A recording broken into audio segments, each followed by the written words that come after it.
Don't forget to subscribe. Magandang gabi mga kababayan ko. Meron ho akong sasabihin sa inyo. Marami kasing haka-haka, chismis dito, chismis doon. Alam ko nalilito na kayo. Yung iba naman parang desperado na kung ano na nangyayari sa gobyerno. Alam ho, itong problema talaga ng COVID, hindi ganun kadali. For one, ang greatest disadvantage natin is hindi tayo mayaman. At ito, labanan ito ngayon sa highest bidder nga. Kung sino yung bayad ng una, magdeposito na, tapos lalo na kung yung bansa na yon humihingi ng supply ng vaccine is the country where the factory is located. Tawagin natin factory. Nandyan, nauuna talaga sa kanila. Pero wag ho kayong maniwala, just stick with General Galvez. Wag na kayong wag kayong lumipas sa kanya or ignore him and believe the others. As I have told you before, ganito yan. Meron tayong pangbayad. Ang Asian Development Bank, pati ang World Bank, magpahiram sa atin para ibayad natin sa vaccine na bilihin natin. Yung mga price, hagling lang yan. Eventually, yung mag-taper off yan into a uniformity sa prices. Hindi mo naman sabihin na sa isang lugar, sa Pilipinas, ipagbili mo ng 500, tapos yung ibang countries, because they are manufactured there, magbigay lang ng, ipabili lang ng $1 o $5. Hindi ganun eh. At saka yung pera na ibayad natin, hindi hawak ni Galvez. Hindi hawak ng mga tao na inuutosan niyang gumawa ng formula na yan kung paano tayo makakuha. Ang may hawak ng pera ho, ang bangko. Ang sabi nila na bilyon, yung bilyon na yan, nandyan sa World Bank, pati sa Asian Development Bank.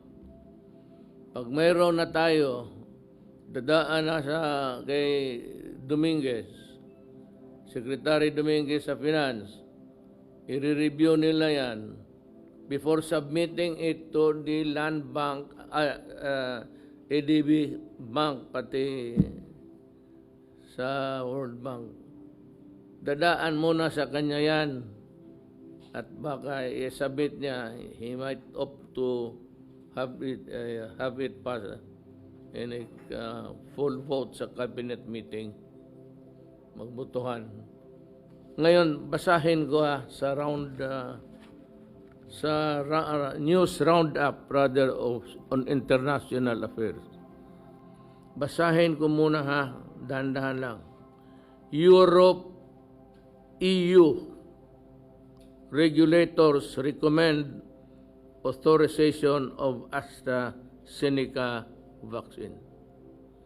Tignan mo ang kagago ng European Union sa the European Union's medicines regulator on Friday recommended authorizing the Oxford AstraZeneca COVID-19 vaccine for the use among its 27 member states.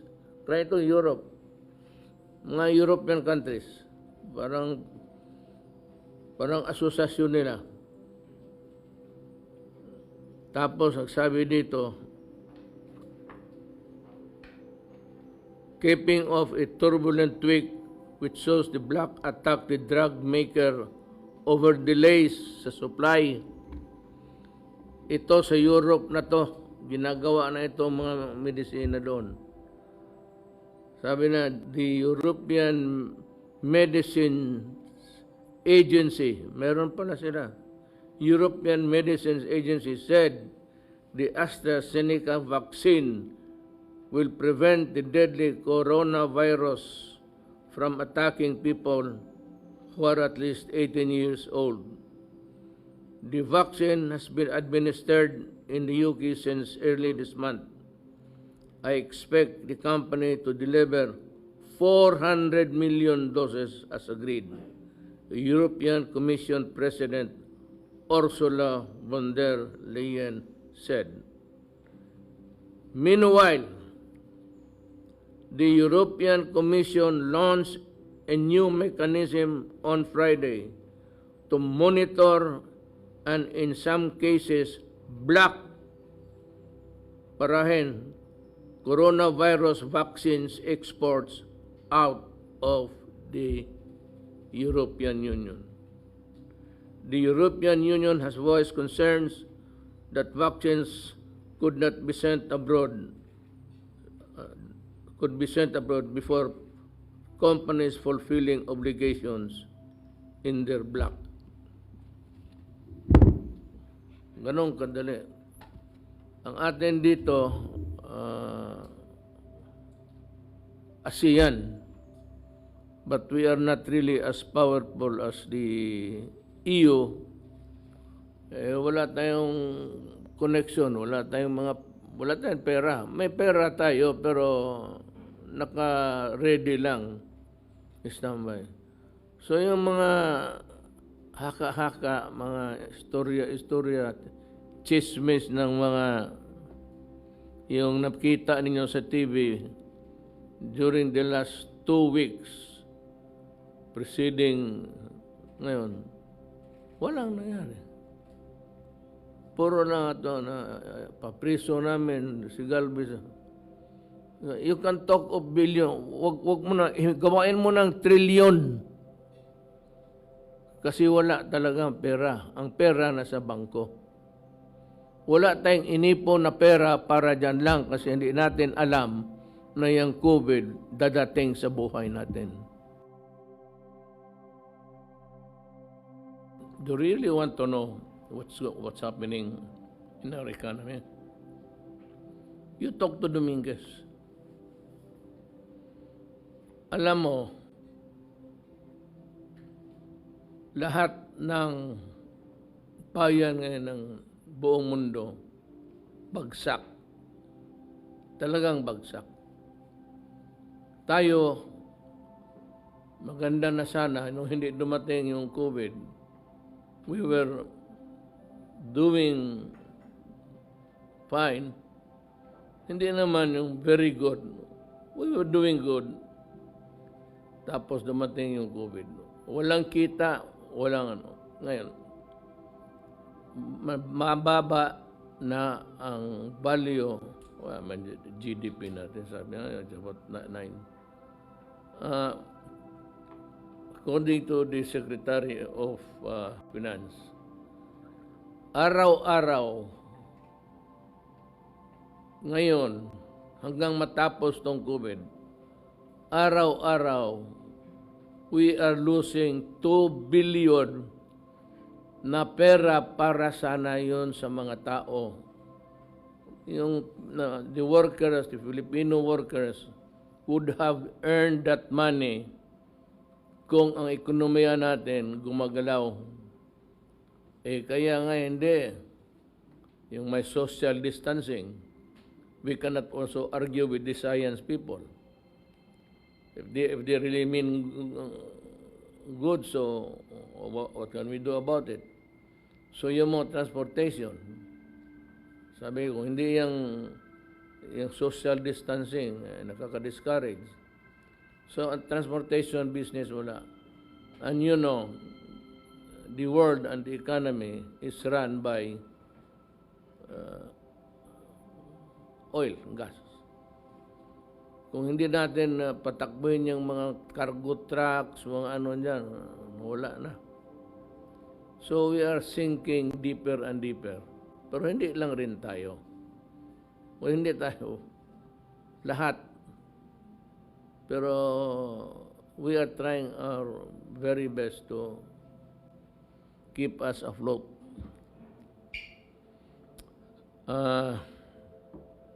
Ang ekonomiya natin, mga kababayan ko, is masama talaga. Biro mo naman, ilang taong walang trabaho. The economy of the Philippines is really in bad shape. But, as I have said, it is not only the Philippines who suffers. We in the world is suffering with everybody. Huwag naman masyado ninyong idiin yung bayan ninyo na talagang pobre na gano'n, gano'n. Nabubuhay pa naman tayo. Let us just hope for the best. The problem is yung bakuna. For all of the bruhaha. Oh, mayroon kami dito. Nakita, mayroon nga. Saan? Yung AstraZeneca, hinostage ng European Union. Sa Europe kasi, parang isa na lang sila. Ang pera nila, ng euro dollars, ang pera ng France, pero lahat tanggap na lang. Wala na silang distinction. Kaya, ganoon ang ginagawa nila.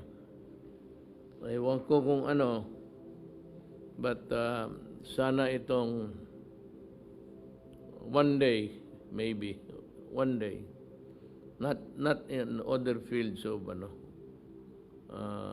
magkakaroon rin tayong panahon to shine. Hindi na ako yan. But kung dalhin lang ng buti, hindi naman gaganti. But our time will shine someday. Yung ating ASEAN, it is not that powerful to have a clout sa mga ganitong ginagawa ngayon. Wala nga eh. Walang supply. Baski yung mga tao sabi na, meron kaming mabili. Sige, sabi ko, bumili kayo. Tapos idaan lang ninyo dyan sa FDA. Ngayon, kung approve na yan, for sale, bumili kayo. Tignan ninyo kung may stock. Magkano ang bilhin ninyo? 10,000 doses. Hindi nga, isang barangay lang yan. So, we cannot do anything. We cannot call upon the heavens to fall on its knees to demand and be ours what is not to be simply ours. So, just keep your faith in government.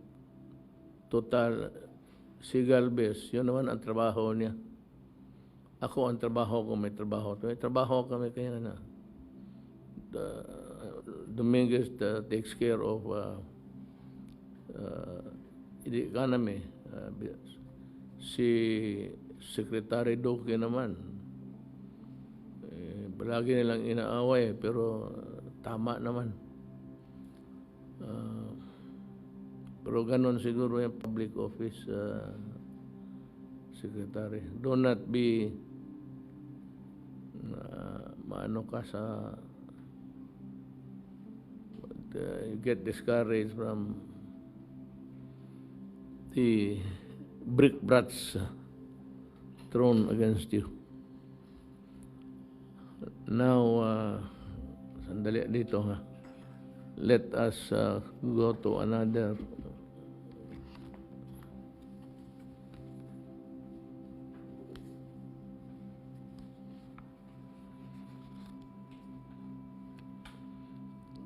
Itong atin is, again, may I just read it? Maybe it will be fortified by the announcements also of the task force. Ang community quarantine classification as of February 1 to 28, 2021 as follows. As earlier announced, some areas will remain under the general community quarantine from February 1 to 28, 2021. NCR, Abra, Apayao, Benguet, Baguio, Ifugao, Kalinga, Mountain Province, Batangas, Luzon. Tacloban for Visayas, Davao City, Davao del Norte, Lanao del Sur, and Iligan City for Mindanao. Santiago City, Ormoc City, and all areas placed under the modified general community quarantine. Ito ulitin ko itong Santiago City, Ormoc, and all areas are placed under modified general community quarantine.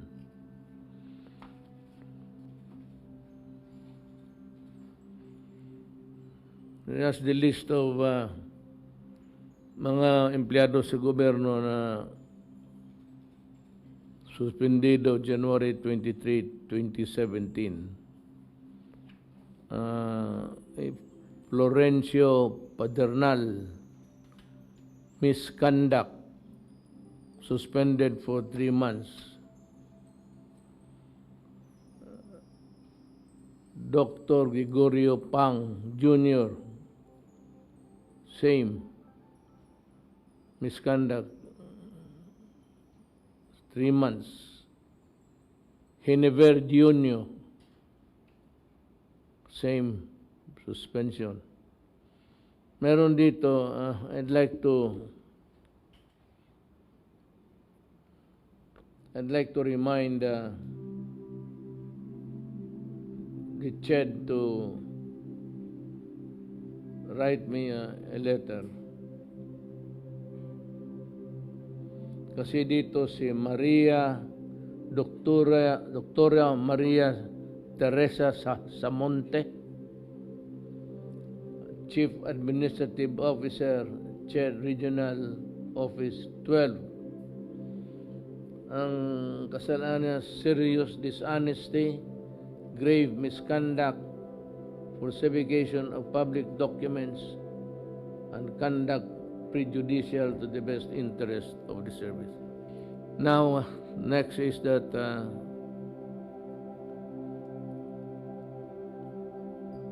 si General Galvez will give us a report on COVID-19 additional. So, where are we now, sir, sa ating negotiation sa vaccine?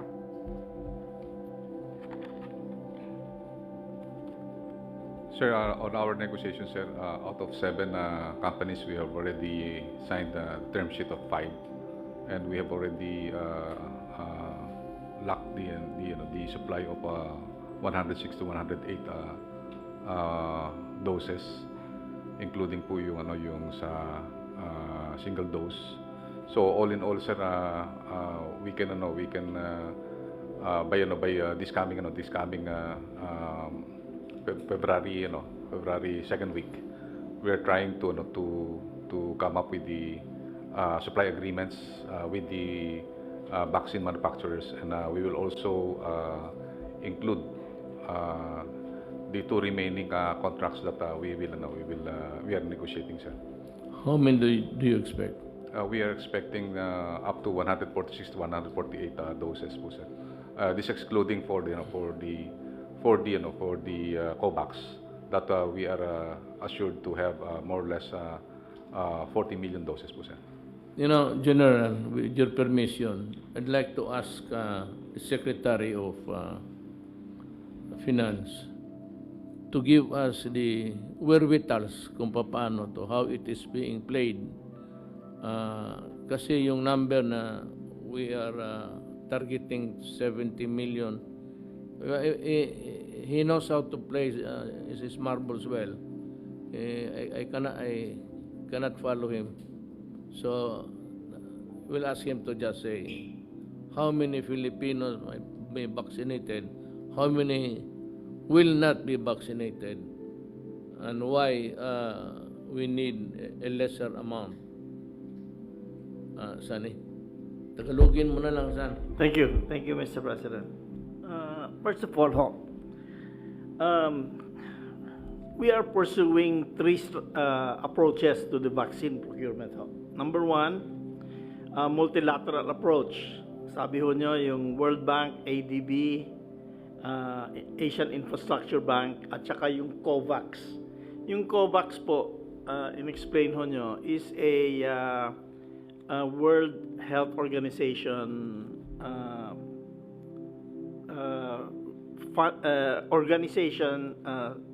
activity na nagpo-provide ho ng vaccines to poorer countries. That's the first strategy, yung multilateral approach. Yung second ho, yung partnership with the private sector, at saka yung third ho, partnership with the local governments. These approaches are independent but they are coordinated para ho, we will have enough doses to vaccinate 100% of the adult population. Ang multilateral approach ho, yung national government multilateral approach, meron ho tayong funding ng 1.38 billion US dollars. Galing ho yan sa World Bank, Asian Development Bank, Asian Infrastructure Investment Bank. And plus we have funds for vaccine through the agreements with suppliers or with COVAX. This will fund ho, a total of 106 million doses of vaccines. Ang value ho niyan, 1.2 billion US dollars. And plus, we have 40 million doses of vaccines under COVAX. Ang costos of COVAX is only, ang contribution na natin sa COVAX for 40 million is only $84 million. Itong 146 or 148 million doses will vaccinate 76 million adults, more than 100% of the adult population. Ngayon, yung mga age 1 to 18 years old na hindi pwede i-vaccinate is around 40 million. So, we have to vaccinate around 70 million. However, we have negotiated for 92 million kasi ho, na-experience na nababasa natin sa dyaryo, may mga slippage, mga delay sa delivery. There's delays in Europe, there's delay in the US. So, to be safe, we are negotiating more than what we need of 70 million. So, we really expect delays, pero delay is not our fault, and because we have the money and we're ready. Ang delay ho sa manufacturing. So this is how the program that we have, and I hope the public, if they have any questions, can ask Secretary Galvez, Secretary Duque, or myself to clarify on this. Now, we cannot just say the names of the vaccines in public, but these are vaccines, as I said, they are AstraZeneca, Pfizer, Novavax, Moderna, Johnson & Johnson, at saka Sinovac. So, this is ito ho yung program natin. We need to vaccinate around 70 million. We have negotiations tayo at saka yung private sector, around 178 million doses, good for 92 million people. So, this is our program. Let's go back to Secretary Galvez. Sir, ito pong next slide po, sir. Maganda po yung balita po, sir, natin kasi next slide. Dahil po nung nag-submit po tayo ng ating recommendation sa COVAX noong January 18, pinirmahan po namin ni Secretary Duque na tayo po ay mag-a-apply ng COVAX facility na for early rollout. Ang in-expect lang po natin ay 250 po na Pfizer. Actually, yun po ang ano po namin preparation. Pero gusto po namin magpasalamat sa WHO at saka sa Gavi po, sir. Dahil kasi talagang tinupad po nila yung pangako po nila na dahil kasi po talagang tinawagan po namin sila sa New York, tinawagan din po namin yung mga country rep po dito. Na sinabi po namin talaga na kulang po tayo sa first quarter ng of the year. Katulad po ng mga developing countries at mga poor countries. At maganda po na nagbigay po sila, sir, na 117,000 na Pfizer para sa ating mga healthcare workers. Yung pong po yan, 171 trans po yan, bibigay po sa atin. And then yung AstraZeneca rin po, nagbigay rin po ang COVAX ng 5.5 million to 9.2 million. So ito po, pwede po pong scalable po ito pagka nakita po nila na talagang kaya po natin i-dispose kaagad itong mga kasi po ang naipangako po sa atin ay 20% or more or less 40 million doses. So ito po, gusto po namin magpasalamat sa WHO sa Gavi dahil kasi talagang they're giving so much premium on the equity of access to poor countries and developing countries. And ito po, nakita po natin na meron din po itong tinatawag na mga kailangan po na mga corresponding next step na gagawin po natin at we will comply po ni DOH yung mga gagawin pong mga po natin. At natutuwa po kami at natutuwa po yung mga LGU na they will receive yung yung 117,000 na COVAX Pfizer and also more or less 5.5 million to 9.2 million po na AstraZeneca. Ang rollout po nito is mid or last week of February. Kaya po mayroon po tayong at least mga more or less naasahan na 3 million doses this coming February po, sir. Next slide. And then ito po na-discuss na po na we have already signed the 5-term sheet and then also lock in more or less 106 to 108 million. And then we are preparing also for definitive supply agreement and then also the finalization of contracts by mid of February. Next slide, sir. So ito po, sir, ang pinopropose po namin na rollout dahil po talaga nagano po si Secretary Dominguez na talaga napakalaki po yung yung naging epekto po ng COVID-19. So ang po namin, we are to be flexible also kasi sa Indonesia po ang ginawa po ng Indonesia to protect also their economy. Priority po nila yung mga essential workers.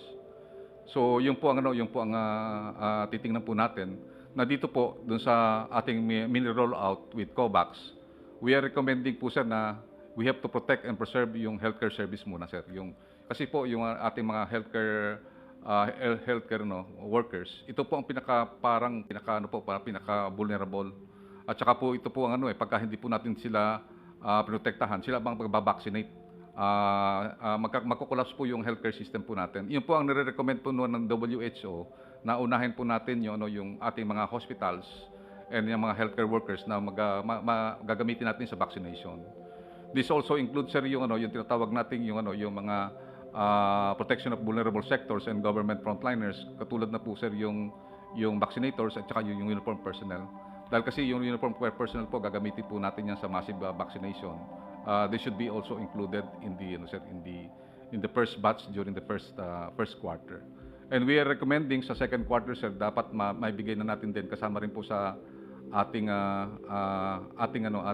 recommendation the protection of priority sectors institutions. This includes, sir, yung economic frontliners. Yun po ang nire-recommend din po ng mga Metro Manila mayors kasi yun po talaga rin nakita natin yung sinasabi nyo nga po yung mga driver sa mga food and industries, sa mga services, yung social services, at the same time yung mga life support services, kailangan maproteksyonan din po natin to. Ito mga mahihirap din po ito eh. Yun po ang inano po ng recommendations ng ating mga communities and mga LGUs. And then yung talagang full rollout po natin, our volumes will be coming on the third and fourth quarter. So we are expecting more or less 30 to 50 million doses per quarter during the third and fourth quarter. Pero yung mga po natin, yung ating pong mga manufacturers na ka-engage, they are willing na magkaroon po ng early rollout at saka early distribution sa quarter 2, kasama po yung tinatawag natin yung Serum Institute of India, which is considered the world pharmaceutical company We are negotiating na magkaroon po ng second quarter na rollout, especially yung Novavax po at saka yung AstraZeneca. So yun lang po, mahal na Presidente, at thank you very much po. Salamat po. Well, I think we are through with all of the topics that need to be discussed tonight. In their order, it is always the COVID, and then the concomitant rocos that it creates in the minds of some people. I hope that this will clear up the fog, the mist in the gray matter between the ears of people, floating na yung mabilis nga mag fast to the draw to condemn, to start question. Ang hingiin ko lang sana, patapusin mo lang ninyo kami. Total, if there's a liability in one, there will be a liability in all. If there's a anomaly in the start, then verily at the end of the whatever project is undertaken or activity, it should always be there. So kindly refrain from just smelling here and there just to find a worthwhile topic which to the people is very important, lalo na kung corruption. Baga sabi corruption, sabi naman, kasi ang tao, it's bombarded by issues about corruption. It's not only with dito sa atin, sa inyo rin. Wala mang exempted dito sa ano. So nobody's proud of sabihin mo you are an islander, an independent one. You cannot be, because we are all part of government. Akin lang is next time is they should ask first, or at least rindahan ninyo yung the urge, so parang bitawan na kagad yung kabayo na para lang to gain publicity or to appear in public to be pristine. Kaya nga sabi ko, all of you there have been painting Duque black because you want to appear white there. Yan ang, if you want to appear white, then paint your opponent black, and then you are always white. Ganon yan. So mukhang wala naman siguro tayong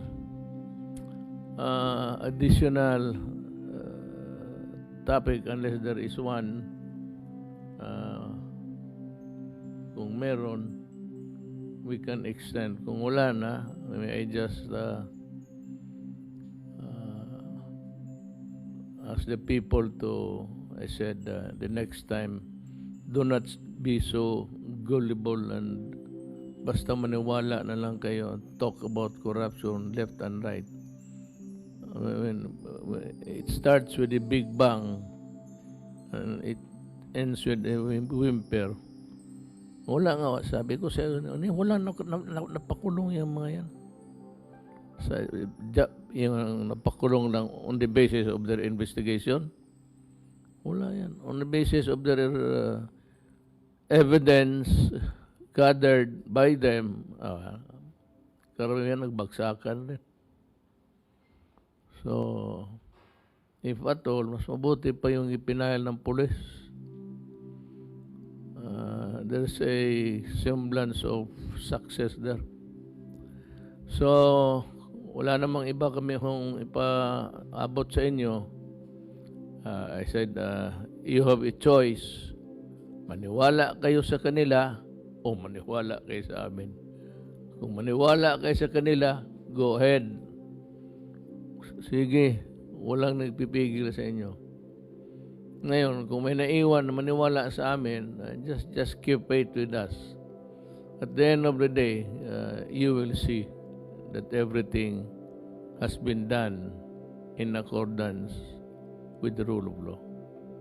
Salamat po.